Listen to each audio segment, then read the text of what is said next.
தமிழ் மொழி மீதும் தமிழ் மண்ணின் கலைகளின் மீதும் கொண்டிருந்த காதல் புஷ்பவன குப்புசாமியை ஆச்சரியப்படுத்தியிருக்கிறது.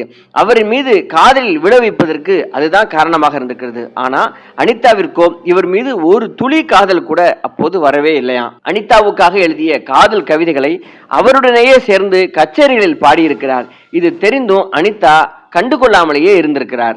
வீட்டில் அனிதாவுக்கு வாங்கி கொடுத்த கால் கொலுசை கோல்மால் செய்து கலட்ட வைத்து அதே மாதிரி ஒரு கொலுசை இவர் வாங்கி கொடுத்து அனிதாவை இம்ப்ரெஸ் செய்ய இவர் முயற்சித்திருக்கிறார்.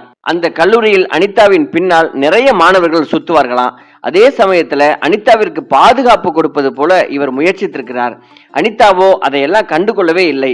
அனிதாவும் குப்புசாமியும் முட்டலும் மோதலுமாகவே இருந்துள்ளார்கள். அனிதாவுக்காக எழுதிய காதல் கவிதைகளை அவருடனேயே சேர்ந்து கச்சேரிகளில் பாடியிருக்கிறார். இது தெரிந்தும் அனிதா கண்டுகொள்ளாமலேயே இருந்திருக்கிறார். குப்புசாமியின் குருவான கே சுப்பிரமணிய ஐயர் நாட்டுப்புற பாடல்களே சாஸ்திரிய